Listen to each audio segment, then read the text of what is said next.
अस्सलाम वालेकुम दोस्तों अॼु तव्हांजे लाइ उस्ताद जलाल चांडी जे प्यारे शाइर मेहर फ़क़ीर लुंड साहब जो हिकिड़ो इंटरव्यू खणी आया आहियूं, जंहिंमें उस्ताद जलाल चांडी जे बारे में तमामु घणियूं ॻाल्हियूं कयूं अथसि ऐं उस्ताद जलाल चांडी जूं माना यादगिरियूं बयानु कयूं आहिनि जेके तमामु ॿुधण वटा आहिनि ऐं तव्हां ॿुधंदो त तव्हांजो दिलि ख़ुशि थींदो ऐं उस्ताद जी यादि जेका आहे तव्हांजी ताज़ा थी वेंदी। वीडियो ॾिसण खां अॻु में जिन दोस्त चैनल खे सब्सक्राइब न आहे कयो उहे चैनल खे सब्सक्राइब करे वठनि ऐं वीडियो खे लाइक कयो, कमेंट कयो, दोस्तनि खे शेयर कयो। अचो त वीडियो ॾिसूं। तूं राणो, तूं रांझू, तूं पाण पुनल, तूं ससुई, तूं सोहणी, तूं मारुई मूमल, तूं पाण सुञाण जो पंहिंजो आणे यार अकुल, तो में देरो दिलबर जो तूं राह न ॿीहरुल। तूं ई आशिक, तूं ई माशूक, तो में सभई समायल, तूं आहीं यार असुल सच्चो साफ़ सनासी जे। अॼु असां जग मशहूर शाइर मेहर फ़क़ीर खां बेताज बादशाह यकतारे चपड़ीअ जे बबर शेर फनकार जलाल चांडियो जे बारे में गुफ्तगू कंदासीं। तव्हां साईं मेहर फ़क़ीर जी साईं, तव्हां शाइरी कहिड़े सबब जे करे कई ऐं कंहिंखां मुतासिर थी कई? साईं शाइरी हिकु ॾात आहे रब जी जी ऐं जॾहिं मोहबत मिजाज़ जी चमाट लॻंदी आहे जी जी त दाहूं त ज़रूरु थींदियूं न, दाऊं बिल्कुलु थींदियूं। ऐं मूं कयूं जेके जग ॿुधियूं। अच्छा, ॾाढियूं सुठियूं दाऊं तव्हां कढाए छॾियूं ऐं तव्हां सिंध जा सुहिणा शाइर बि आहियो ऐं तव्हांखे सुहिणनि सिंध जे फनकारनि बि ॻायो आहे। जी साईं, अर्ज़ु आहे त सिंध जे भलोड़ फनकार जलाल चांडियो तव्हांजी सभ खां वधीक शाइरी ॻाई आहे, इन जो सबब छा आहे? साईं हिकु त मुंहिंजी शाइरी ऐं मुंहिंजे भाउ जलाल चांडीअ जो आवाज़ पाण में ईअं बखिजी विया ॼण हिननि जो को अज़ल जो रिश्तो हुजे। वाह वाह वाह वाह, इहे आहिनि रूहानी रिश्ता। जेकॾहिं हिकु फनकार हिकु शाइर ऐं उन्हनि जा रूहानी रिश्ता ॻंढिजी वञनि त पोइ केॾो न मज़ो आहे, केॾो न रस आहे। तमामु सुठो। साईं मेहर फ़क़ीर जी साईं, जॾहिं अव्हां जो कलाम मूं ॿुधो, उहो कलाम आहे तूं जो छॾे वहीं जानीअड़ा मुंहिंजा हर हर नेण बिना। हा साईं। जी हा, इन जे बारे में तव्हां कुझु ॿुधाईंदो? साईं कलाम जॾहिं बाज़ार में आयो जी ऐं मूं त पंहिंजा दिलि जा उधमा ॿुधाया हुआ जी त जिथां किथां एतिरी मोट मिली जी जंहिंजी का बि कथ कान्हे ऐं मूं इएं बेख्तियार थी चयो त यकतारो तोले सवें साल रोंदो, सदियनि ताईं शायदि नहीं खाल भरबो,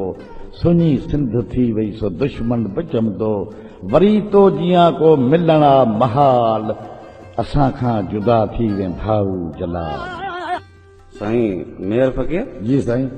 ही जेको कलाम जलाल चांडियो ॻायो आहे, वह मुंहिंजी हयाती खारे, वह जीअरे जहान में मारे, जी साईं, इहो तव्हांजो ई लिखियलु आहे? जी साईं। अच्छा, पोइ इहो तव्हां जंहिं टाइम लिखियो, जी साईं,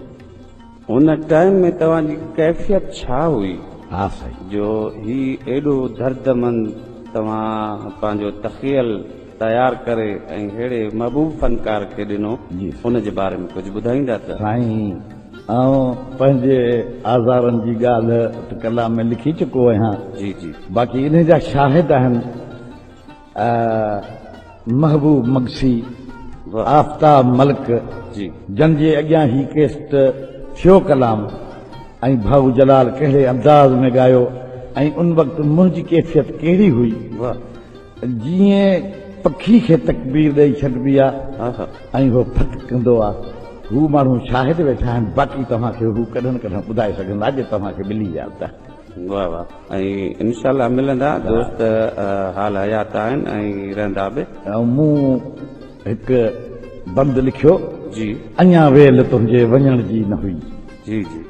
अञा वेल तुंहिंजे वञण जी न हुई हा। टोड़े वे तूं यारी टुटण जी न हुई टुटण जी न हुई इहा मुद तुंहिंजे मरण जी न मरण हुई जी न हुई। करे वे कलंदर छोरो कमाल असां खां जुदा थी जी साईं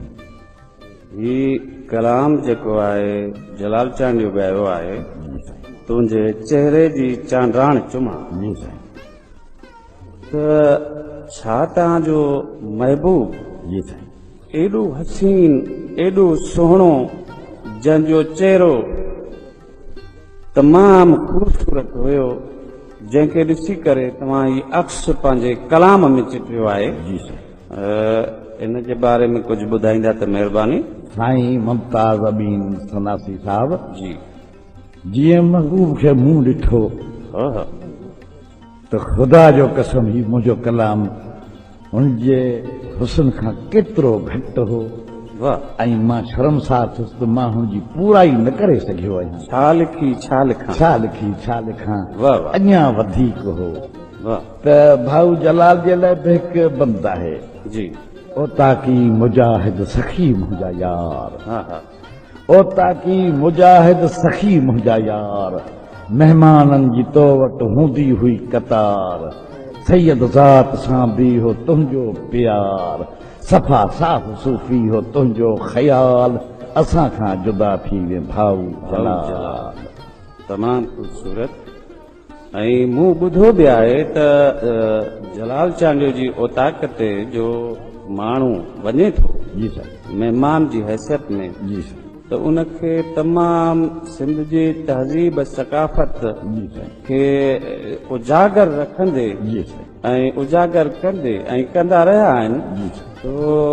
उनखे मद्देनज़र रखी करे दोस्तनि इहा ॻाल्हि कई त तमामु ख़ूबसूरत मिलणो हा जी ऐं खिलणो जवान हुयो जी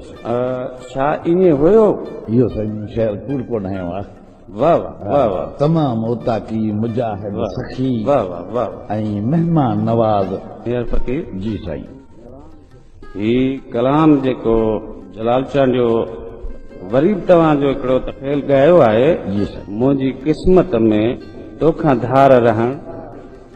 छा तव्हांखे ईअं महसूसु थियो या लॻी रहियो हो त महबूब खां धार थी वञिबो या थींदुसि इन जे बारे में कुझु ॿुधाईंदा साईं जुदाई जा असाब फिराक जी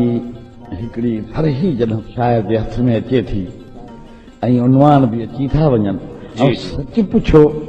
त हिन खां घणो अॻु मूंखे भाऊ जलाल चयो हो पंहिंजे ओताक में वेठे वेठे त अदा मुंहिंजी हित क़बर कजो ओताक में अच्छा याने तव्हां इहो